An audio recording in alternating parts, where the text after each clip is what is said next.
Bueno, ok. Bienvenidos a todos al segundo día de charlas organizadas por Mathematical Landscape, que es un subgrupo de Physics Landscape. Así que eh, en este segundo día seguimos con las charlas, hoy día dada por Brian Ríos, con el tema de supersimetría y gravedad. Así que se lo dejo a Brian a que siga. Muy buenas tardes o noches, dependiendo de dónde estén. Eh, pues primero agradecer por asistir acá a esta pequeña charla, en donde pues principalmente tenía planeado hablar sobre gravedad y también a la vez supersimetría. Sin embargo, si quería abordar bien supersimetría de una manera formal, me tomaba las 3 horas de lo igual que se tardó ayer David, entonces planeo pues que esta charla pues sabremos principalmente de la geometría de los valores iniciales en relatividad general, dar como un preludio porque es importante supersimetría en este caso, una relación bastante bonita que se puede encontrar al final y en una segunda charla pues ya definirlo de manera más formal, ya como si una verdadera charla matemática. Entonces también me disculparán si hay los matemáticos, porque esta charla también, pues más que todo es de significado físico y es como que entrar a las puertas de la abstracción matemática de este estudio. Entonces, bueno, entonces empezamos. Entonces, pues la relatividad general, al igual que la gravedad de Newton, pues es una de las teorías contemporáneas más importantes, ¿no? Al principio teníamos la gravedad, donde pues efectivamente podía describir bien, digamos, la gravedad terrestre. Sin embargo, pues era incompatible con la relatividad especial, ¿vale? Y tenía algunos problemas, como el alcance del periodo de Mercurio y otros problemas a grandes escalas para describir, por ejemplo, el universo. Entonces de ahí apareció relatividad general como para ser un sustituto de la formulación de Newton. Sin embargo, también la relatividad general, a pesar de tener grandes éxitos, también tiene varios problemas. Uno de los mayores problemas es poder unificarlo con una de las teorías más importantes actuales, que es la mecánica cuántica, y aparte de las singularidades que aparecen en la teoría.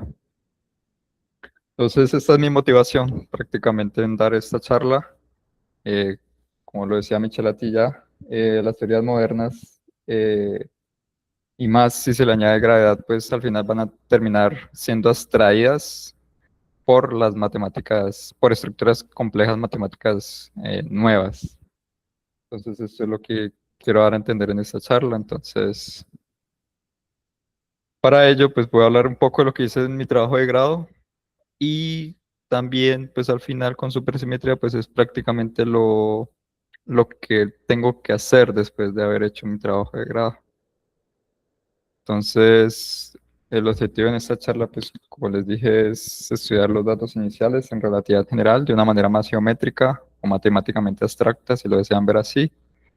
Y al final, cómo se relaciona con su supersimetría. Y ya supongo que para una segunda charla, pues hablaremos de supersimetría más formalmente, o eso también lo dará Frank en su charla próxima sobre supersimetría y teoría de Morse, perdón. Entonces, para ello, pues voy a hablar de mecánica clásica primero, luego de la geometría de la relatividad general. Luego vamos a descomponer, podemos estudiar que las ecuaciones de Einstein se pueden descomponer. Entonces, obtenemos tanto ecuaciones de restricción y evolución. Podemos plantear un problema de valor inicial como en mecánica clásica y luego vamos a añadirle supersimetría a ver qué onda. Entonces, comenzamos. Entonces, en mecánica clásica, pues tenemos las famosas ecuaciones de Hamilton, donde tenemos un hamiltoniano que está en el espacio de fases. Prácticamente el hamiltoniano en sistemas conservativos, pues nos da la energía, ¿no? Entonces, en una variedad simpléctica, que es una variedad la cual tiene una forma simplética, la cual tiene dos propiedades, es cerrada y es no degenerada. Lo que sea cerrada es prácticamente que nos da la forma de Liouville, el volumen del espacio de fases, y el nodo degenerada pues nos permite tener un determinismo de la teoría de este espacio de fases. Luego tenemos el teorema de Darboux, que prácticamente pues intuitivamente pues nos dice que a pesar de tener un sistema de coordenadas muy complejo, pues lo podemos aterrizar a una manera local en coordenadas más sencillas, por ejemplo de velocidades y, y, y coordenadas más sencillas. Entonces, para describir un sistema hamiltoniano en un espacio de fase simpléctico, pues tenemos la terna en la cual está compuesto por P caligráfica, que es el espacio de fases, la forma simpléctica, omega, que nos da la estructura geométrica, y el hamiltoniano, que es el que codifica la información física. Sin embargo, el hamiltoniano no solo codifica la energía y no solo tiene la energía física, sino también nos da la dirección del campo vectorial de las trayectorias físicas del espacio de fases.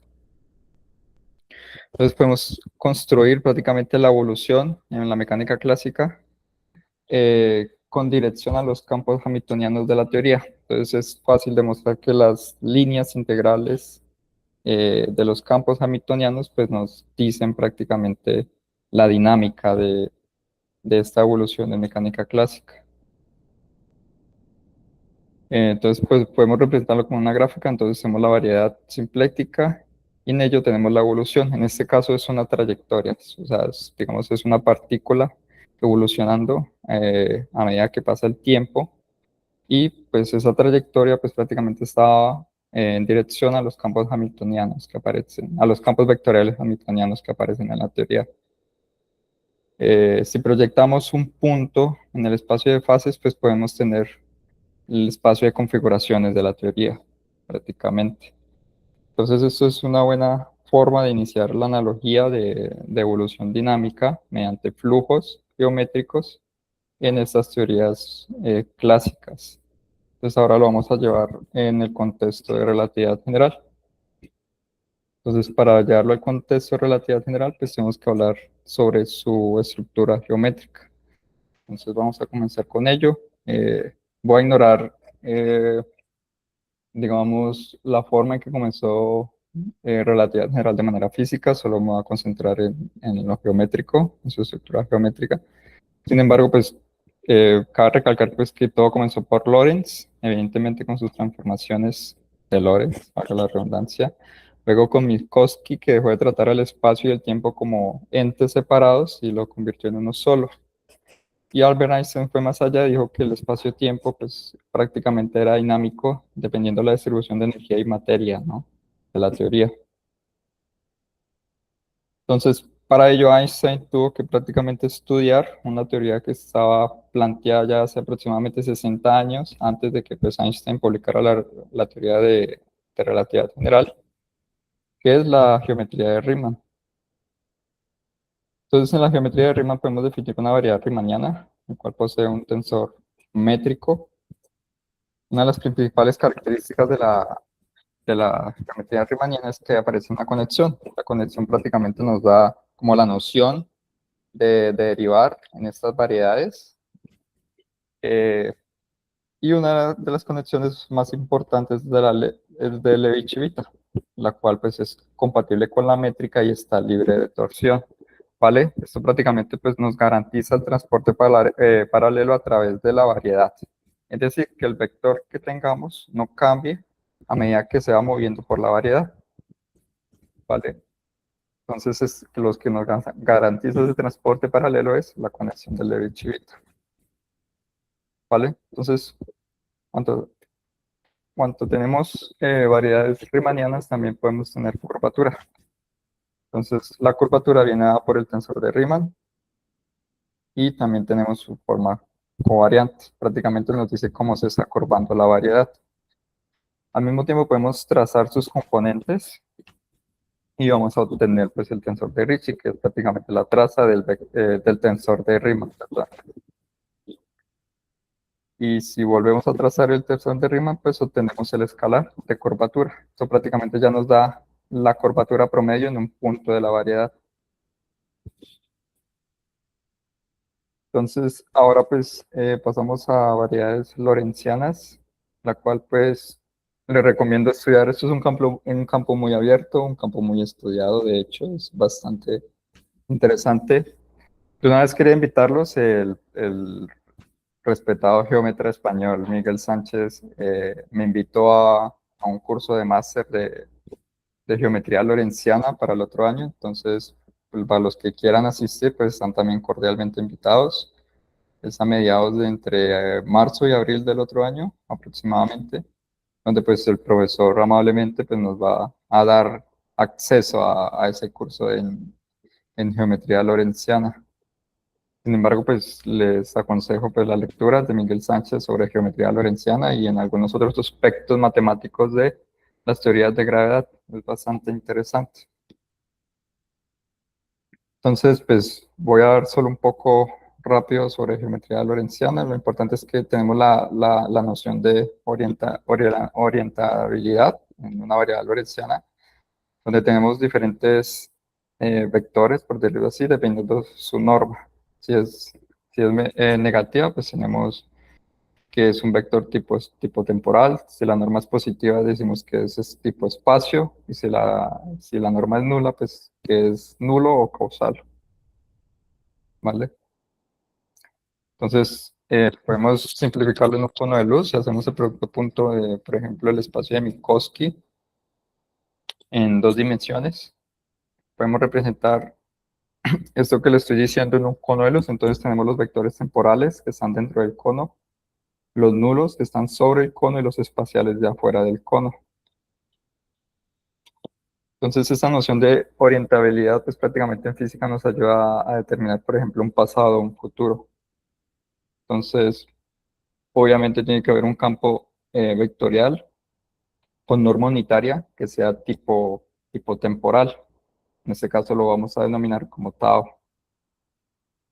Entonces, vamos a comenzar a definir los espacios-tiempos acá en variedades lorentzianas. Un espacio-tiempo pues tiene que efectivamente estar orientado temporalmente y tiene que tener una orientación global, ¿vale? En este caso, en la primera figura, pues tenemos ese tipo de variedades, la cual pues está efectivamente orientado temporalmente y globalmente también tiene una orientación temporal. Ahora, podemos definir dos eventos, futuro y pasado eventualmente. Entonces tenemos un punto P, perdón, y un punto Q. Entonces podemos definir conjuntos, ya sea futuros cronológicos o pasados cronológicos, y futuros causales o pasados causales. ¿Vale? Esto lo podemos ver mejor acá en esta gráfica. Entonces tenemos futuros cronológicos y efectivamente están dentro del cono, y futuros causales o pasados causales sí están sobre el cono.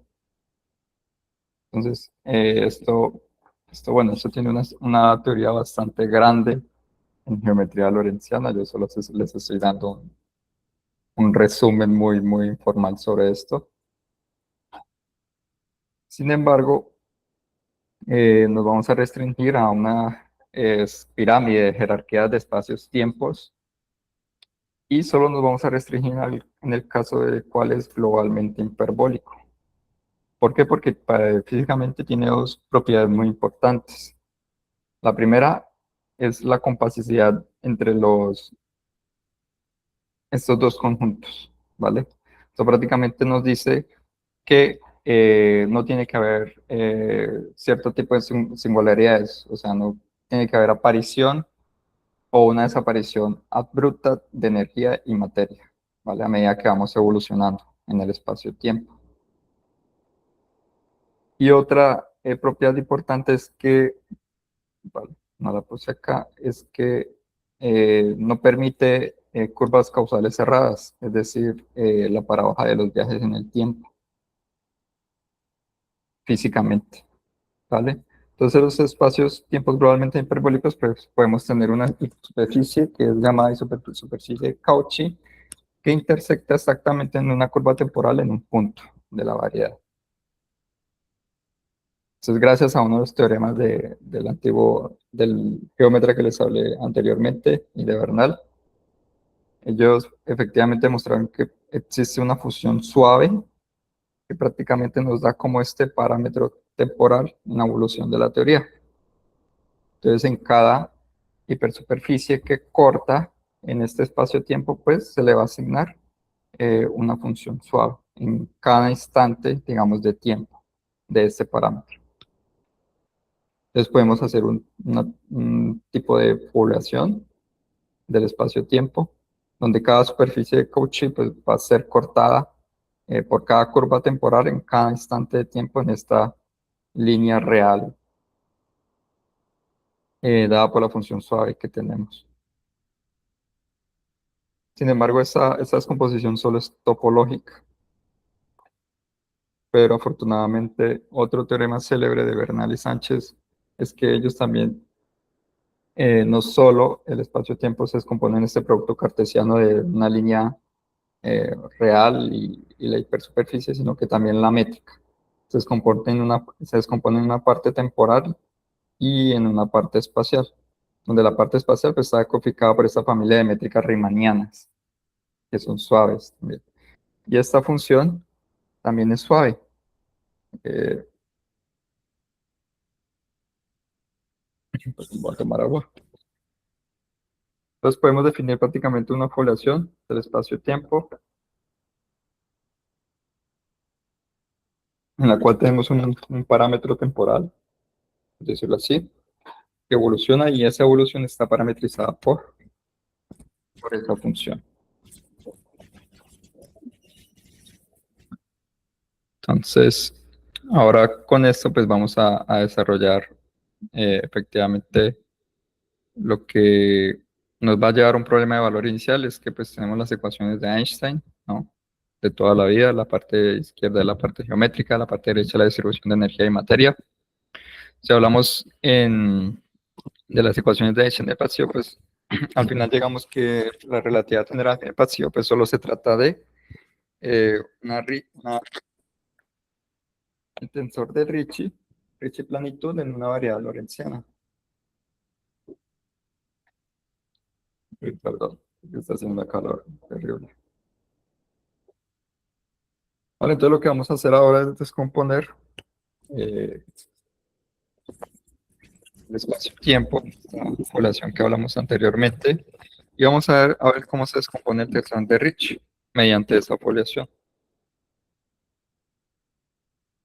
Entonces lo que hacemos efectivamente es descomponer el espacio-tiempo en una parte tangencial y en una normal. La normal está dada por el vector el campo vectorial eh, orientable de tipo tiempo. Entonces, al hacer la descomposición, pues vamos a tener, eh, digamos, esa noción de derivadas en los campos vectoriales de la variedad. Vamos entonces a tener una componente tangencial y una normal. Si proyectamos la componente normal, vamos a obtener lo que denominamos la segunda forma fundamental. Entonces, esto prácticamente nos dice cómo se está codificando ese transporte paralelo en la variedad del espacio-tiempo. Entonces, tenemos la parte intrínseca y la parte extrínseca de la variedad. Esto prácticamente nos dice cómo se está curvando la hipersuperficie dentro de la variedad ambiente, que es el espacio-tiempo. Eh, También podemos meter el operador de Weingarten, que prácticamente nos dice cómo está cambiando un campo vectorial de la variedad con respecto al campo vectorial de tiempo, la orientabilidad, tau. Y está muy relacionado con la segunda forma fundamental, o la curvatura extrínseca para los físicos.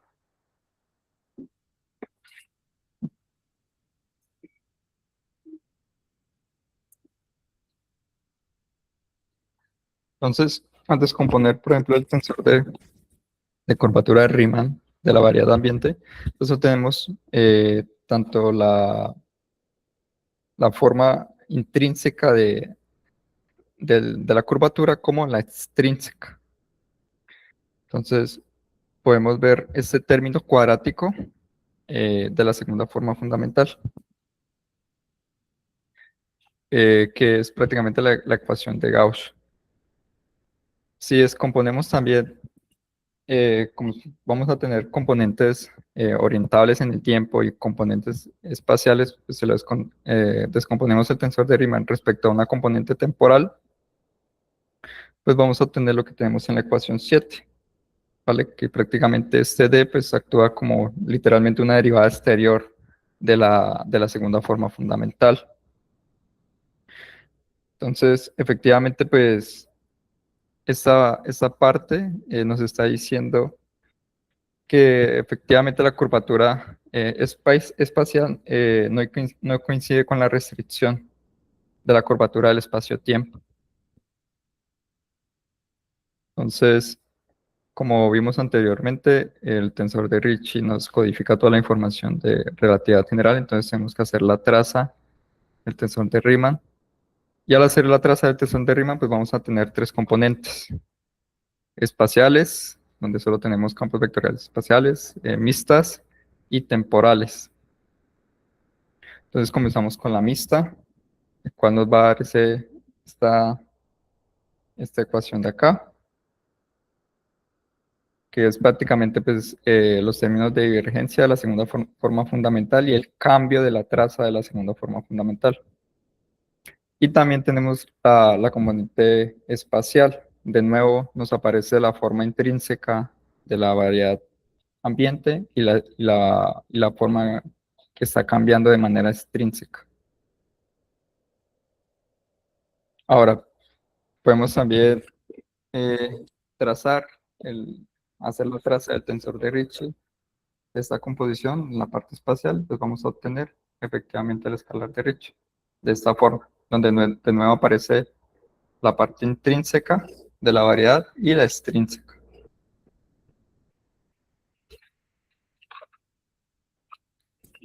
Entonces, como estamos en el vacío, efectivamente tenemos que hacer que Ricci sea cero. Cuando hacemos que Ricci sea cero, pues obtenemos las ecuaciones de restricción. Y ahora vamos a determinar las ecuaciones de evolución mediante la derivada del I en variedades.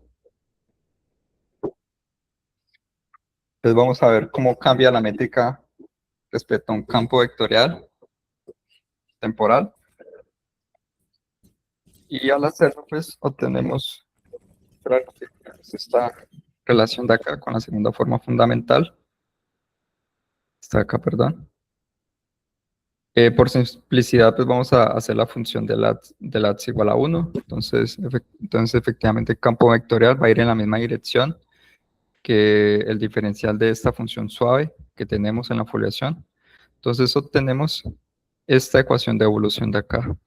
Prácticamente nos está diciendo cómo está evolucionando la métrica a través de esa foliación. Entonces, una vez obtenido esto, pues efectivamente podemos obtener una segunda ecuación de evolución, ¿vale? Para, esta vez, cómo evoluciona la segunda forma fundamental. Entonces tenemos tanto ecuación de evolución para la métrica y evolución de la segunda forma fundamental.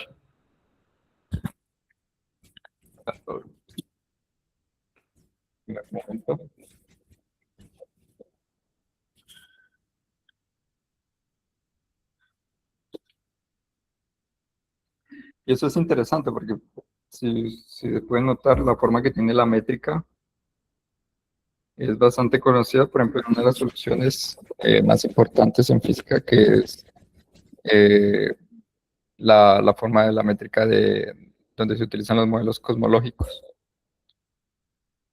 Ahora, como tenemos ecuaciones de evolución y de restricción, pues podemos efectivamente plantear un problema de valor inicial.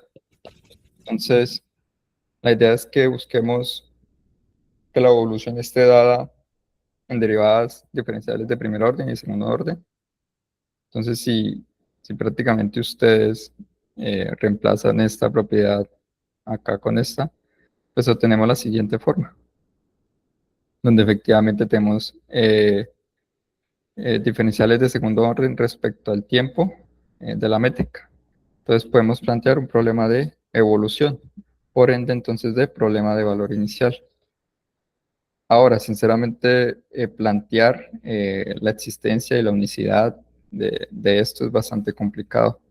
Entonces yo solo voy a decir cómo se logró, pues Darmois prácticamente en el caso analítico, pues efectivamente demostró que solo existe un único tiempo, un espacio-tiempo en la evolución. O sea, es decir, si damos valores iniciales, la evolución del espacio-tiempo pues es completo, ¿vale? O sea, solo hay un único espacio-tiempo que evoluciona. Sin embargo, esto solo es en el caso analítico. En el caso global, pues prácticamente Choquet-Bruhat en su teorema célebre, pues prácticamente nos resume todo lo que estamos hablando acá, que efectivamente tiene que existir una hipersuperficie de Cauchy, en donde la segunda forma fundamental y la métrica riemanniana pues van a ser este par de datos iniciales y que una vez introducidos en la evolución, pues nos tiene que, al final tenemos que llegar efectivamente a un espacio-tiempo Ricci plano, ¿vale? Entonces efectivamente pues la evolución en relatividad general pues tiene una forma determinística completa. O sea, tenemos completitud en esta evolución. ¿Puedo hacer una Entonces, pregunta antes que sigas? sí, sí. Más atrás, cuando puedes ir un par de diapositivas atrás. Más atrás, una más. Ok, aquí el W sub T. ¿Qué es eso? ¿Puedes recordarme? El operador de Wargensen, parametrizado en esta línea temporal.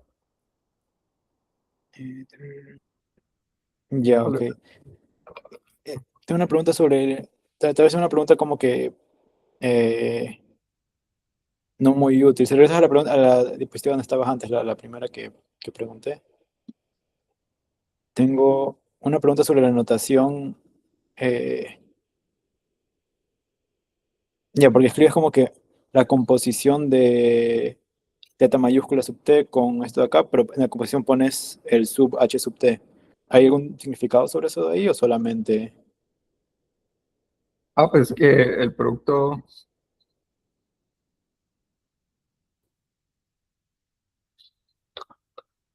sí, o sea, que el producto está definido con respecto a la métrica inducida, H sub t. O sea, no con respecto a la métrica ambiente, sino a la inducida. Ah, ok, es como, ok, está haciendo un tipo de producto aquí. Ujú. Sí, Ah, ya, ok, ok, ya entendí. Pensé que era como una composición, como que como en un producto fibrado o algo así, pero no, no, no. está bien. Vale, vale, espera. Ya, gracias. Entonces, efectivamente, pudimos estudiar que relatividad general te puede llevar a un, bueno, muy por encima, la verdad. Estoy nervioso. Que relatividad general se puede llevar como un problema, se puede entender como un problema dinámico de evolución, donde pues también como igual en mecánica clásica, si damos unos datos iniciales, pues vamos a poder determinar la evolución en la teoría, en relatividad general también. Sin embargo, en relatividad general, a diferencia de mecánica clásica, no solo tenemos un punto o digamos una partícula evolucionando en el espacio de fases. Lo que evoluciona acá son las métricas, ¿vale? El espacio de métricas riemannianas, ¿vale? Entonces, vuelvo de nuevo al teorema de Choquet. Si tenemos unos datos iniciales, que está por la métrica riemanniana y la segunda forma fundamental, pues eso nos tiene que llevar a un espacio-tiempo lorentziano, ¿vale? Ricci plano, ¿vale? Entonces, estos datos iniciales, pues tienen que satisfacer las ecuaciones de restricción y evolución, ¿vale? Tienen que satisfacer estas dos ecuaciones de restricción y evolución, ¿vale? No puede ser cualquier dato inicial eh, que podamos otorgar a este problema dinámico de relatividad general. Entonces, esto es un estudio muy fuerte, de hecho, estudiar cuáles son los datos iniciales en la teoría de métricas de Einstein que satisfagan estas ecuaciones de restricción y evolución, ¿vale? por ejemplo, una de las teorías como FDR, hacer este tipo de planteamientos es prácticamente muy complejo, porque no hay ecuaciones diferenciales de segundo orden.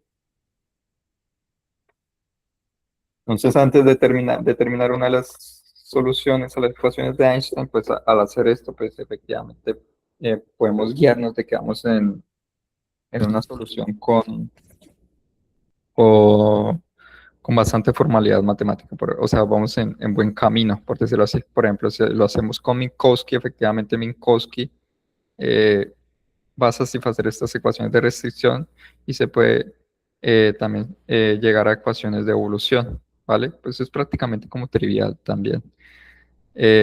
Si metemos las ecuaciones de la métrica de, de cosmología, efectivamente vamos a tener las ecuaciones de evolución de Friedman, por ejemplo, y van a satisfacer las ecuaciones de restricción. Entonces, quiere decir que ese tipo de soluciones de las ecuaciones de Einstein sí están bien planteadas. Sin embargo, hay otras que no. Entonces, por eso es muy importante esta parte de la teoría y por eso el avance de Choquet-Bruhat fue muy importante para relatividad general. De hecho, se subestima realmente el alcance que tuvo esto, realmente. Entonces, para terminar la charla, pues como les dije, pues les voy a dar un preludio de pronto para una segunda charla, ya sin nervios, tanto calor. Entonces vamos a hablar de supersimetría, ¿por qué aparece supersimetría o por qué hablar de supersimetría en estos casos?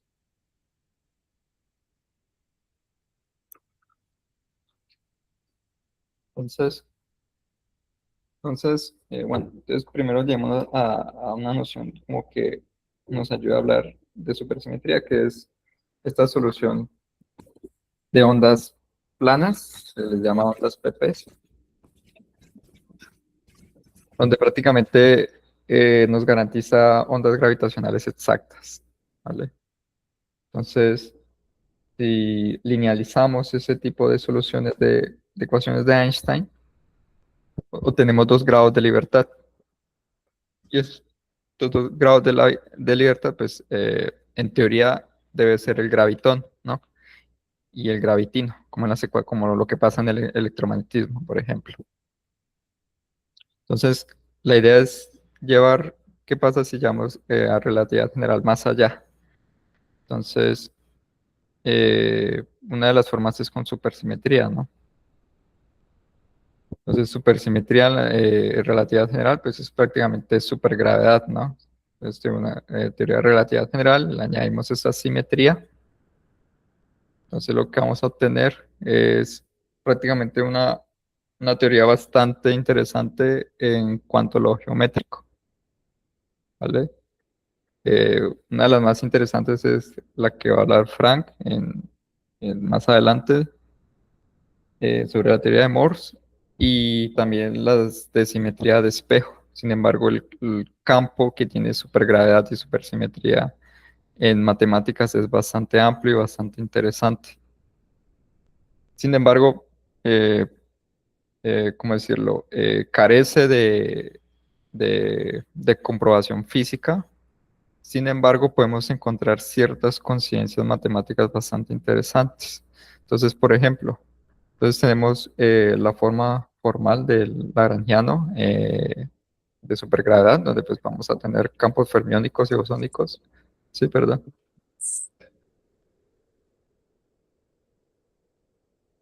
Campos fermiónicos y bosónicos, en donde pues para el caso más simple, esas transformaciones infinitesimales de supersimetría pues nos va a dar efectivamente esta, esta relación que queremos alcanzar, ¿no? De esa simetría entre los campos bosónicos y fermiónicos. Y esto se hace con la idea de un spin, ¿vale? Perdón,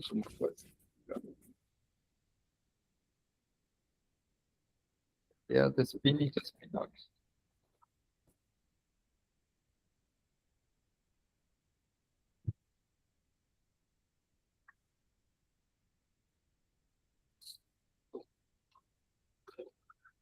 Vale, entonces, retomo. Entonces lo importante es que efectivamente esta variación en campos bosónicos pues va a producir campos fermiónicos, ¿no? Entonces, que es lo más importante en supersimetría. Si lo llevamos a una forma formal, pues prácticamente podemos encontrar una solución de las más sencillas en supergravedad, una solución supersimétrica, ¿no? Entonces, que prácticamente impone que las variaciones fermiónicas de la teoría se anulen, ¿vale? Y entonces obtenemos esta ecuación de acá, ¿vale? Es prácticamente la conexión de Levi-Civita eh, eh, actuando sobre el espinor, ¿vale? Donde más se pretende estudiar este caso es en la parte de espinores paralelos, ¿vale? Entonces, como les dije, pues eso es un preludio de lo que vamos a hablar más adelante. Yo creo que lo dejo acá.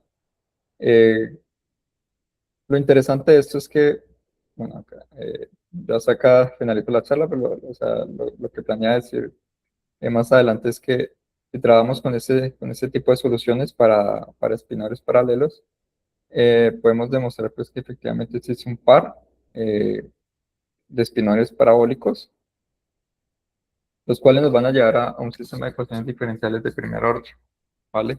Donde también tenemos ecuaciones de evolución, ¿vale? En este caso, pues, cómo evolucionan estos espinores a través de la variedad lorentziana en supergravedad. Entonces, también podemos obtener ecuaciones efectivamente de restricción. Eso lo hizo mi asesor de trabajo de grado, Carlos Savacci, con asesoramiento también de Murcia, donde ellos prácticamente en un teorema muy bueno, muy admirable, eh, obtuvieron ese tipo de fibrados en la variedad lorentziana de supergravedad, donde si lo restringimos, para un tiempo inicial cero en esa parametrización de la misma descomposición que utilizamos antes de Sánchez y Bernal. Entonces, obtenían que los datos iniciales de relatividad general normal eran equivalentes, al menos geométricamente, a un par de vectores paralelos nulos, al par parabólico que hablábamos al principio. Entonces, podríamos decir que es una relación bastante bonita, de que ambas teorías de supergravedad en el nivel más sencillo y relatividad general, pues tienen la misma equivalencia con respecto a los datos iniciales de la teoría, ¿vale? Entonces, hasta acá termino. Bueno, el resto pues, les voy a hablar más de esto, pero sinceramente no me alcanza el tiempo. Entonces, lo importante es que pues tanto en mecánica clásica como en relatividad general, pues hay analogías bastante bonitas que se pueden entender de una manera geométrica. ¿Sí? Si uno entiende estas estructuras matemáticas, podemos encontrar analogías bastante interesantes, ¿vale? Y también pues, para teorías de supergravedad. ¿Vale? Entonces, bueno, acá las limitaciones pues, de la charla, que solo nos restringimos a vacío y que pues si queremos construir una analogía muy bien hecha del flujo geométrico en relatividad general en comparación al flujo geométrico en mecánica clásica, pues tenemos un problema bastante grande, que en mecánica clásica el espacio de fases es finito dimensional y en relatividad general no, es infinito dimensional. Entonces sería interesante, pues a futuro, construir esa estructura matemática bien formalizada del espacio de fases de la relatividad general, porque pues de hecho Fisher y Smarden llegaron a una analogía bastante bonita del espacio de fases, o llegaron prácticamente a la forma simpléctica del espacio de fases de la relatividad general. Sin embargo, no, o sea, no hallaron como una estructura geométrica bastante formal. Entonces, eso es una perspectiva futura bastante interesante. Y la otra perspectiva de que probablemente hablemos en otra charla, si se me permite,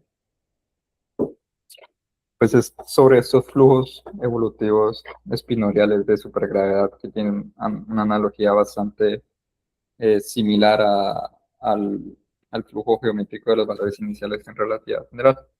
Entonces, más adelante, pues ojalá eh, podamos construir, por ejemplo, soluciones de las ecuaciones de Einstein a través de estos flujos evolutivos, porque como vimos, en teoría es más sencillo, pues porque tienen sistemas ecuaciones, perdón, tienen ecuaciones diferenciales de primer orden en comparación a las ecuaciones de relatividad general que son más complejas. Y listo, entonces termino mi charla, no sé si hay preguntas, perdón por la manera bruta de hacerla, pues,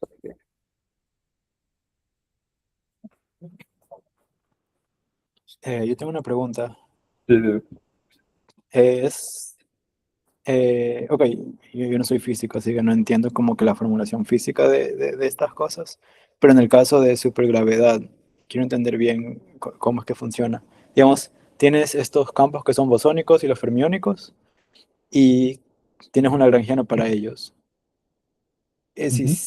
ok, si entiendo bien, asumes que estos campos viven en una variedad cuya... es que la cosa es que yo no entiendo muy bien como que por qué esto aquí es una teoría de supergravedad. Digamos, lo que asumo es que viven en una variedad Right. cuya métrica satisface la ecuación de Einstein de campo. O Ujú. como... Sí, cuanto le agregas esta parte fermiónica y bosónica a la teoría, entonces están dentro de la variedad lorentziana, eh, o sea, la estructura geométrica. O sea, lo único que cambia es que se le agrega la parte bosónica a la parte fermiónica. De hecho, o sea, si por ejemplo, como se hace normalmente, por ejemplo, en la teoría variacional, ¿no? De que eh, si haces que el lagrangiano se extremice, prácticamente pues vas a obtener la parte de la métrica, vas a obtener Ricci plano, literalmente, que prácticamente nos describe la parte de relatividad general, y la parte de supergravedad pues nos la describe esta ecuación de Raritas-Schwinger, que también aparece en la teoría cuando haces eso. Ya. ¿Puedes volver a la diapositiva de supergravedad con los campos bosónicos y fermiónicos? Ujú. Ya. Eh, ok. Digamos, ok, porque la otra cosa que también tengo curiosidad, usualmente en el caso de cuando tienes la supersimetría en el caso cuántico, digamos, tienes este operador que te permite mandar bosones a fermiones y viceversa. Ujú. Digamos, esos operadores, ¿cómo funcionan? Digamos, sí, porque más en el caso de mecánica cuántica tienes tu espacio tu espacio de Hilbert, ¿no? Aquí quiero entender como que dónde es que caben todos estos objetos matemáticos que uno suele usar en el caso como que de un espacio plano. No, es una muy buena pregunta. No sabría responder, pero es Mm, una buena pregunta. Sí. ya, está bien. Bueno, eso era otra de mis preguntas, es porque yo vi, como que a veces veo cosas así, pero yo no conozco, así que Pero sí está muy no, buena. ya. Bueno, a ver, no sé si alguien más tiene preguntas aquí.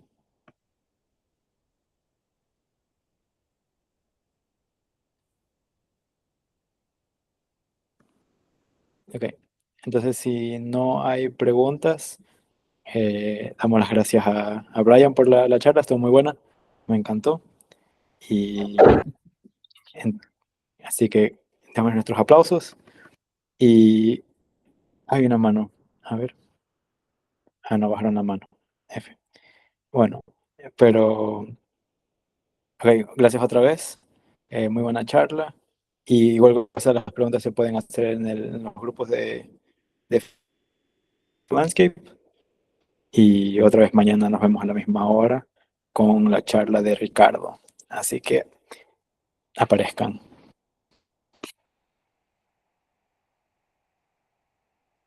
Muchas gracias, nos vemos mañana.